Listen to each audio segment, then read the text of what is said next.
Основните американски военни акции показаха едни сравнително умерени ръстове от 3 до 6% след началото на военните действия, което е сравнително очаквано, бих казал, имайки предвид най-малкото текуща геополитическа ситуация.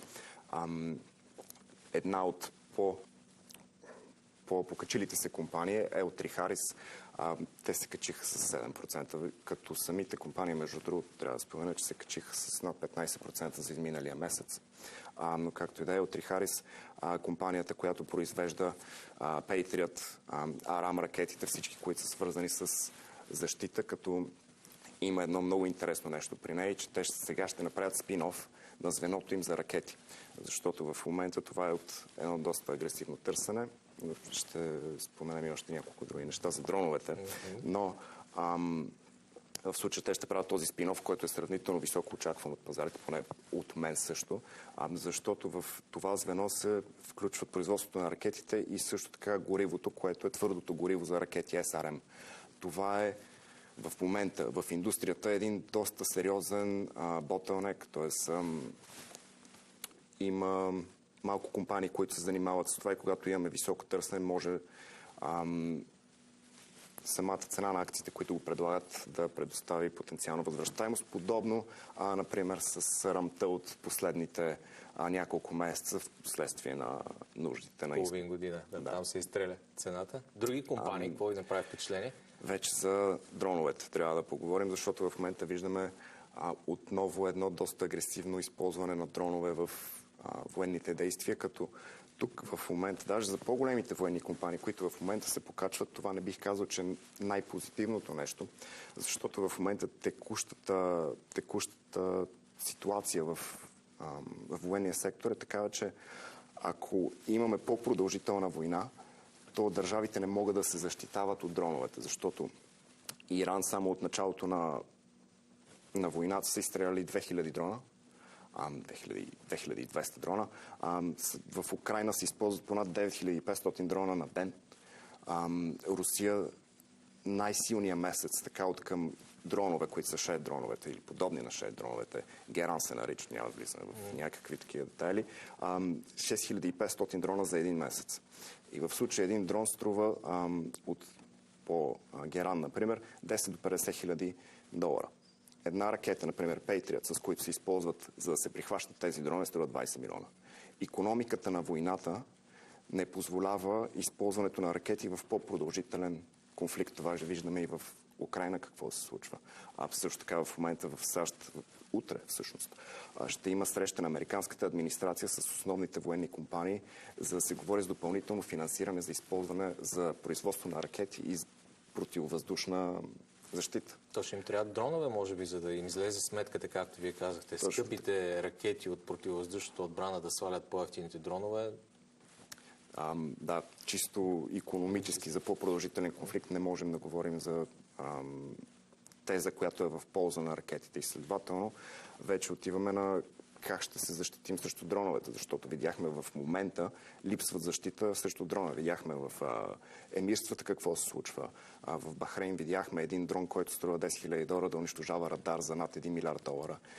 Военни бази на САЩ в Близкия изток са ударени от дронове и виждаме липса на защита. И страните ще започнат да търсят защита. Вече какво трябва да търсят?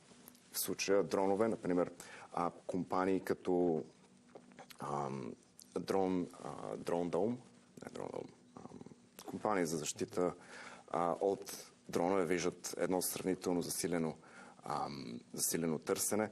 Чакаме компании като Anduril, които ще са едно от най-очакваните IPO-та в сектора, защото в случая те произвеждат освен защита срещу дронове и самите дронове.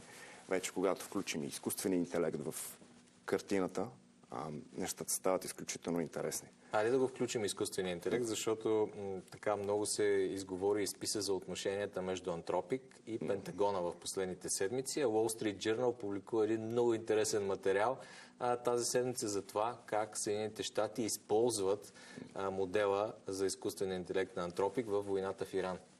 Нека първо започнем с употребата на модела в Иран. След това ще говорим за това какво се случва между американската администрация и Anthropic.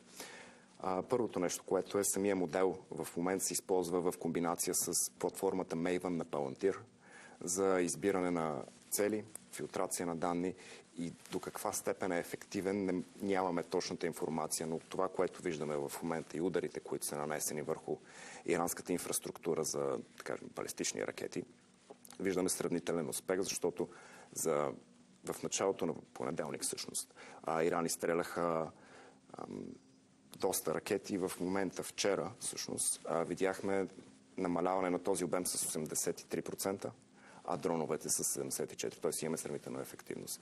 И самото използване за избиране на цели, филтрация на данни, синхронизация на цялата логистична информационна мрежа, със сигурност мисля, че помага на американската администрация. Така, за другата част, отношенията им с Пентагона? Имаше една... Тръмп, всъщност, преди започването на военните операции, каза, че ще спрат да използват системите на Anthropic, защото те отказват заради определени етични граници спазването им, което, между другото, съм сравнително скептичен и мисля, че беше една много добра пиар кампания от страна на Anthropic. Ще споделя защо.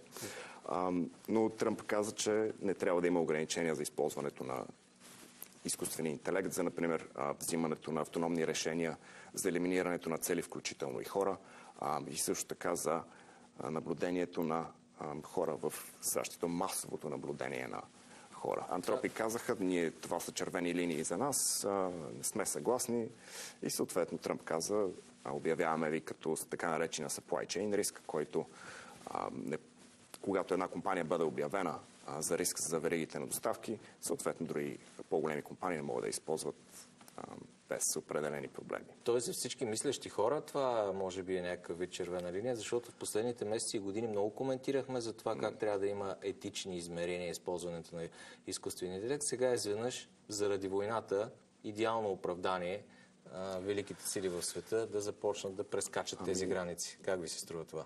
Трябва да разделим използването на изкуствен интелект за военни цели на две, може би, основни насоки. Едната е етичната, другата е прагматичната.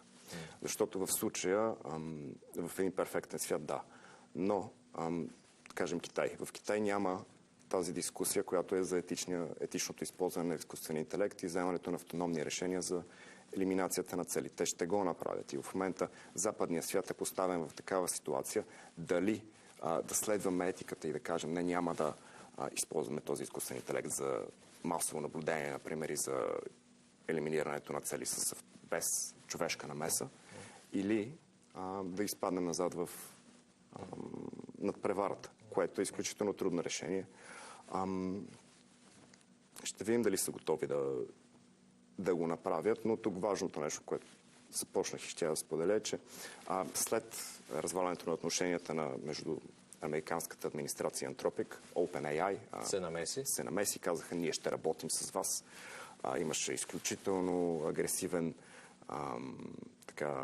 негативен отклик от хората, които го използват. Им над 400-500% отмяна на месечните абонаменти, но това не беше нещо драматично. Интересното нещо от преди няколко часа всъщност е, че Anthropic отново се включват в преговорите с американското